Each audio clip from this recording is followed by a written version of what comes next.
कृष्ण हरे कृष्ण। अधर्म जल कर राख हो गया, लेकिन भक्ति अमर रही। होलिका की आग प्रहलाद के विश्वास को न डिगा सकी। होलिका दहन हमें याद दिलाता है कि बुराइयां कितनी भी बड़ी क्यों न हो, सच्चाई और विश्वास की जीत हमेशा होती है। भारत में त्योहारों का मतलब सिर्फ छुट्टी नहीं, बल्कि अपनी जड़ों से जुड़ने का एक मौका होता है। और जब बात होली की हो तो उत्साह दोगुना हो जाता है। होली से ठीक एक दिन पहले मनाया जाने वाला होलिका दहन अर्थात बुराई पर अच्छाई की जीत का प्रतीक है। इस साल 2026 में यह पर्व कुछ विशेष योगों के बीच मनाया जाएगा।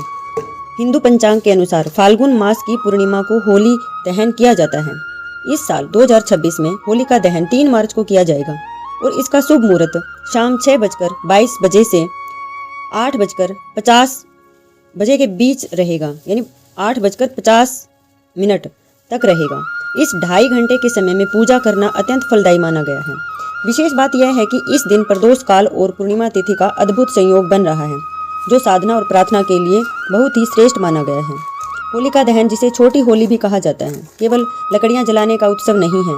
यह हमारे भीतर की बुराइयों, अहंकार और नकारात्मकता को अग्नि में समर्पित करने का दिन है। बुराई का अंत। यह त्योहारों हमें याद दिलाता है कि अधर्म और अन्याय चाहे कितना भी शक्तिशाली क्यों न हो, अंत में जीत सत्य और भक्ति की ही होती है। मोहल्ले के लोग एक जगह इकट्ठा होते हैं, लकड़ियां जमा करते हैं और मिलकर अग्नि की परिक्रमा करते हैं। यह ऊंच नीच के भेदभाव को भुलाकर एक होने का संदेश है। तीसरा, वैज्ञानिक दृष्टिकोण से भी देखें तो इस समय मौसम बदल रहा होता है। अग्नि के ताप से वातावरण के हानिकारक जीवाणु नष्ट हो जाते हैं, जो स्वास्थ्य के लिए लाभदायक होते हैं। हमारे हिंदू धर्म में पौराणिक कथा है भक्त प्रहलाद जी की और होलिका की अमर कहानी है। होलिका दहन के पीछे भगवान विष्णु के परम भक्त प्रहलाद जी की कहानी सबसे प्रचलित है। असुर राजा हिरण्यकश्यपु स्वयं जो भगवान मानता था अपने आप को और चाहता था कि पूरी दुनिया उसकी पूजा करे, लेकिन उसका अपना पुत्र प्रहलाद भक्त भगवान विष्णु जी का अन्य भक्त था। क्रोधित होकर हिरण्यकश्यपु ने प्रहलाद को मारने की कई कोशिशें की, लेकिन हर बार भगवान ने उसे बचा लिया। अंत में हिरण्यकश्यपु ने अपनी बहन होलिका की मदद ली, जिसे वरदान था कि अग्नि उसे जला नहीं सकती है। होलिका प्रहलाद को गोद में लेकर के चिता में बैठ गई, लेकिन चमत्कार हुआ। भगवान की कृपा से प्रहलाद सुरक्षित बच गए और होलिका जलकर राख हो गई। तभी से बुराई को जलाने के लिए होलिका दहन की परंपरा चली आ रही है। होलिका दहन इस साल 2026 में ज्योतिषी दृष्टि से काफी चर्चा में है, क्योंकि 3 मार्च को ही साल का पहला चंद्र ग्रहण भी लग रहा है। ज्योतिषविदों के अनुसार यह ग्रहण शाम के समय समाप्त होगा। एक ही पक्ष में 17 फरवरी को सूर्य ग्रहण था और 3 मार्च को चंद्र ग्रहण लग रहा है। यह ज्योतिष आचार्यों के अनुसार एक ही पक्ष में जो 2 ग्रहण हैं, ये केवल महाभारत काल के समय ही आए थे। महर्षि वेदव्यास के अनुसार, उनकी गणना के अनुसार, यह आदि मानव के अंत का समय माना जाता है कि एक ही पक्ष में 2 ग्रहण आए।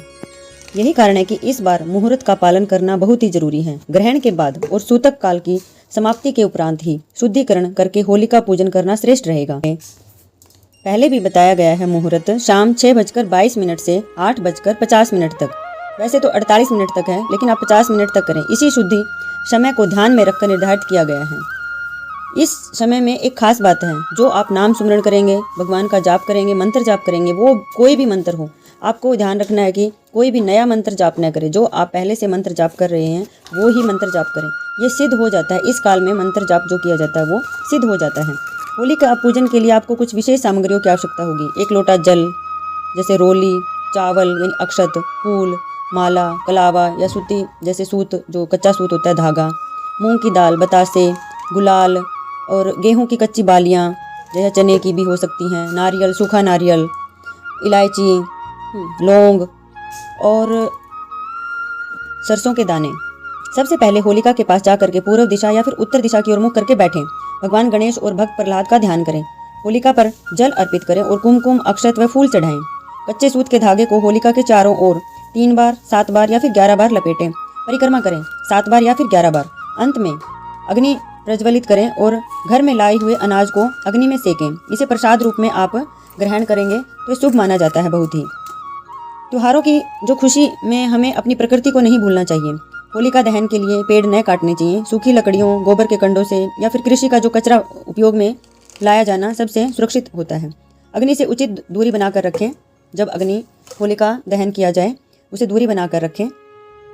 ज़्यादा नज़दीक न जाएं। उनके विशेष तौर पर के बच्चों और बुजुर्गों को ध्यान रखना चाहिए।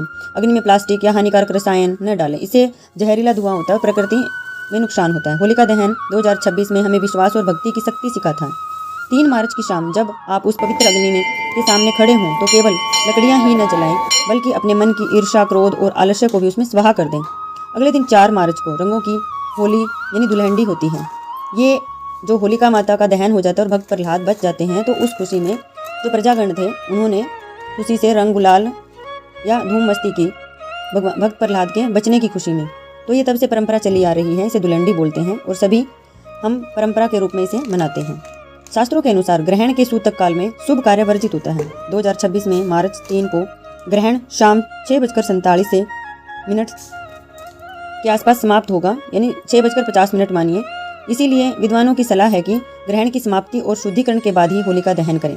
होलिका दहन की जो राख है वो माथे पर लगाने से या फिर अपने घर में रखने से नकारात्मक ऊर्जा खत्म होती है। इसे होलिका की राख ला करके अपने साउथ ईस्ट के कॉर्नर यानी अग्निकोण है वहां पर रखें और एक सरसों के तेल का दीपक जलाएं।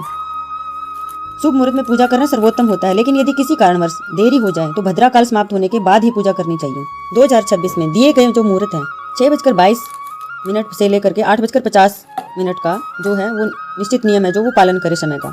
इस दिन सात्विक भोजन करना चाहिए, साथ ही किसी भी व्यक्ति के प्रति मन में द्वेष भाव नहीं रखना चाहिए। परंपरा के अनुसार इस रात को उधार न तो देना चाहिए और न ही लेना चाहिए, दोनों से बचना चाहिए।